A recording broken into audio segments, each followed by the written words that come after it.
नमस्कार। हिमाचल बुलेटिन में आपका स्वागत है। पेश हैं आज के समाचार। मुख्यमंत्री श्री जयराम ठाकुर ने आज अपने सरकारी आवास ओक ओवर में बड़ी संख्या में भाजपा नेताओं, कार्यकर्ताओं और शिमला शहर के प्रमुख नागरिकों के साथ होली मनाई। रंगों के इस त्योहार पर मुख्यमंत्री ने कहा कि हम सभी को इस त्योहार को पारंपरिक उत्साह और उल्लास के साथ मनाना चाहिए। उन्होंने ये भी कामना की कि रंगों का त्योहार लोगों के जीवन में सुख और समृद्धि लाएगा। होली के इस त्योहार पर मैं सभी प्रदेशवासियों को बहुत बहुत बधाई और शुभकामनाएं देता हूं। तो मुझे इस बात की प्रसन्नता है कि लगभग 2 वर्षों के बाद ठीक तरह से होली मनाने का ये अवसर हमारे बीच में आया, क्योंकि कोविड के कारण पिछली 2 होलियां फीकी रही हैं और अब की बार बहुत आनंद के साथ पूरे देश भर में होली मना रहे हैं और हिमाचल प्रदेश में भी।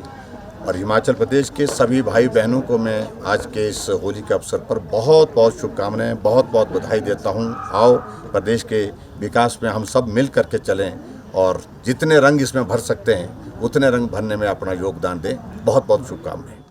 इससे पूर्व मुख्यमंत्री ने राजभवन का दौरा किया और राज्यपाल श्री राजेंद्र विश्वनाथ आर्लेकर को होली की शुभकामनाएं दी। मुख्यमंत्री श्री जयराम ठाकुर ने आज जिला हमीरपुर में राष्ट्रीय स्तरीय होली उत्सव सुजानपुर के समापन समारोह की अध्यक्षता की और शोभा यात्रा में भाग लिया।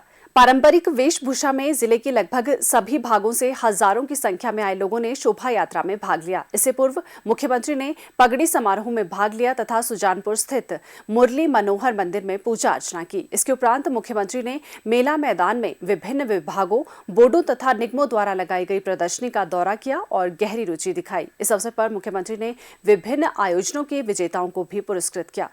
इससे पूर्व मुख्यमंत्री ने 2 करोड़ 55 लाख रुपए की लागत से निर्मित खेरी में गौ अभ्यारण्य का लोकार्पण किया। इसके उपरांत पत्रकारों से अनौपचारिक बातचीत करते हुए मुख्यमंत्री ने कहा, मुझे इस बात की खुशी है कि एक बहुत ही पुण्य का कार्य आज जो गौ सेंचुरी यहाँ पर बन करके तैयार हुई थी उसका विधिवत उसका उद्घाटन किया।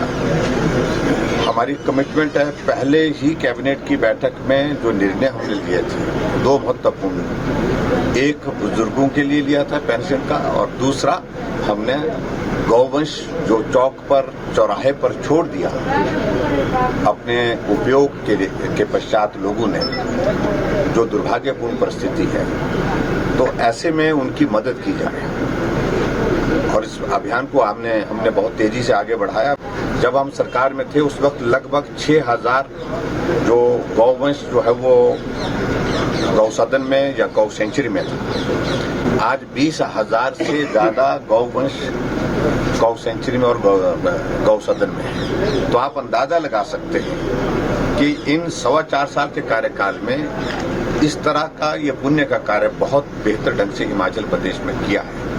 हमारा लक्ष्य है कि नवंबर के महीने तक कि हिमाचल प्रदेश के सभी जितना भी गौवंश जो छोड़ा गया है सड़कों पर, उसका स्थान या तो गौ सेंचुरी में हो या तो लोगों के घरों में हो या तो उसके बाद गौ सदन में हो, इस बात को सुनिश्चित करने की दृष्टि से हम काम कर रहे हैं।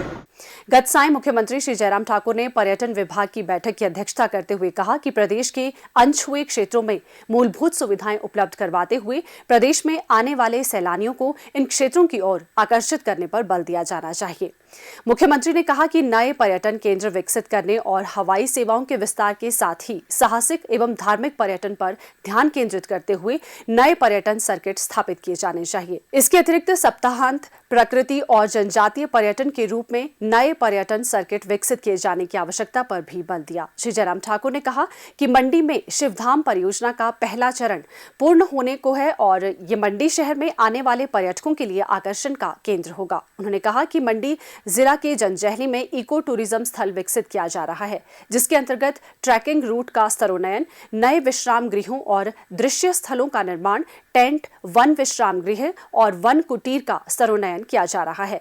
उन्होंने कहा कि बाखली में नेचर पार्क भी बनकर तैयार हो रहा है। मुख्यमंत्री ने कहा कि लारजी में 7 करोड़ रुपए की लागत से 2 दृश्य स्थलों, वाटर जेटिज और कैफेटेरिया का निर्माण किया जा रहा है। उन्होंने कहा कि पौंग बांध के सौंदर्यीकरण और पर्यटन की दृष्टि से इसे विकसित करने पर 1 करोड़ 37 लाख रुपए व्यय किए जा रहे हैं।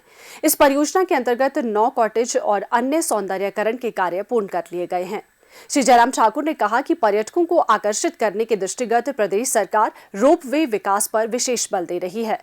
सोलंग, जाखू और धर्मशाला रोपवे का कार्य पूर्ण कर लिया गया है और ये तीनों स्थल पर्यटकों के लिए खोल दिए गए हैं। प्रदेश सरकार आदि हिमानी चामुंडा रोपवे, बिजली महादेव, पलचान, रोहतांग और श्री आनंदपुर साहिब श्री नैना देवी जी रोपवे के निर्माण पर विचार कर रही है। मुख्यमंत्री ने कहा कि शिमला जिले के चांचल को शीतकालीन खेल गंतव्य के रूप में विकसित किया जा रहा है। अब तक खरसाली झील के जीर्णोद्धार, लरोट एवं मोरल डंडा में कैंप साइट विकसित करने सहित अन्य मूलभूत सुविधाओं के निर्माण के लिए 5 करोड़ 31 लाख रुपए जारी किए गए हैं। श्री जयराम ठाकुर ने कहा कि मंडी जिले के कांगनीधार और शिमला में हेलीपोर्ट का निर्माण किया गया है तथा पर्यटकों की सुविधा के लिए रामपुर, बद्दी और सासी हेलीपोर्ट के निर्माण कार्य में तेजी लाई गई है। हिमाचल बुलेटिन देखने के लिए सब्सक्राइब करें YouTube channel IPR Himachal, follow करें ट्विटर @DPRHP, लाइक करें Facebook page information and public relations department Himachal Pradesh, visit करें वेबसाइट www.himachalpr.gov.in। इस अंक में इतना ही। कल फिर होगी मुलाकात। दीजिए इजाजत। नमस्कार।